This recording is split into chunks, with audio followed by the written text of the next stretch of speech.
children, Mrs. Anderson here. Hope you're all keeping well at home. We're missing you so much in school. I hope you're all having a lovely time with your families. I've come on today to read to you the next chapter of Varjak Paw by S.F. Said. We're up to chapter 6 now. Chapter 6. Varjak could see for miles and miles. There were no walls or trees to block his view anymore. Just open space, rippling out ahead of him, beneath him, above him. He was standing in space, and it was a long way to fall. He peered down the inside of the wall. He could see nothing through the trees. The gentleman's cat and the elder paw were hidden by the tangled net of branches. There was no way back. He was truly on his own. Had he done the right thing? Shouldn't he have helped his grandfather? He couldn't get that picture out of his mind. The elder paw, limp like a broken toy. Tremors were coming up from somewhere deep within him, racking him open. Varjak blocked them, stopped them, pushed them back down. The elder paw knew what he was doing. He'd planned it. He was willing to lay down his life so Varjak could have the chance to go outside and find a dog. All he could do now was to go on. But where? Ahead of him was a sea of lights, stretching far away into the darkness. Varjak couldn't tell what they were or where they led. He looked up. Another sea of lights, the moon and stars cold and distant. They made him giddy in the pit of his stomach, so dizzy that he could almost feel the wall slip out from under him. He closed his eyes and counted to 10. It didn't work. The view was too big and he was too small.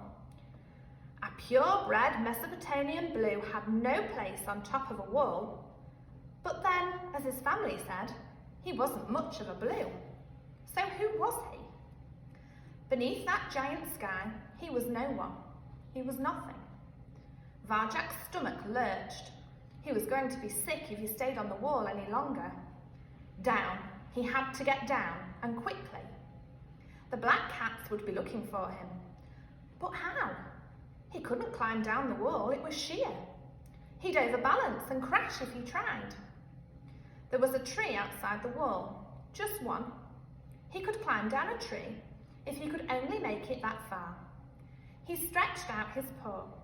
His pad zipped on the wet moss that cloaked the stone. He clung on with his claws and regained his balance. A blast of bitterly cold wind always pushed him over the edge. Another wave of giddiness washed over him. The wind seemed to taunt him with its song. Too high, it sang. Too high, too soon. Varjak tried to shut it out, but the song was everywhere. You've gone too high, too soon. You'll never make it down that tree. He ignored it, positioned his tail for extra balance, and took another step along the mossy blue stone. It was like walking on ice, treacherous, impossible. In his mind, he saw himself slip, slide, skid off that wall, smashed to pieces on the ground below. He shuddered. Think of something else, he told himself. Think of the way.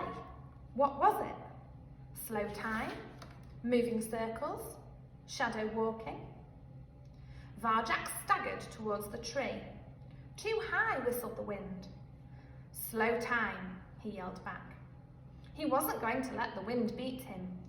Moving circles. He wasn't going to let the wall beat him. Shadow walking, because he was Varjak Paw, and he knew the way. Varjak walked the wall like he'd been walking walls all his life. He was light and springy on his paws. It worked. The way actually worked. He wasn't dizzy anymore, and he didn't feel sick. I'd like to see Julius do this, he thought. Now he just had to step into the tree, and he could climb down easily. He'd done the hard part. Varjak grinned and pounced onto the nearest branch. Crack! Falling! Didn't test it. Oh, stupid! The wind whipped into his face and he fell towards the ground. He closed his eyes and everything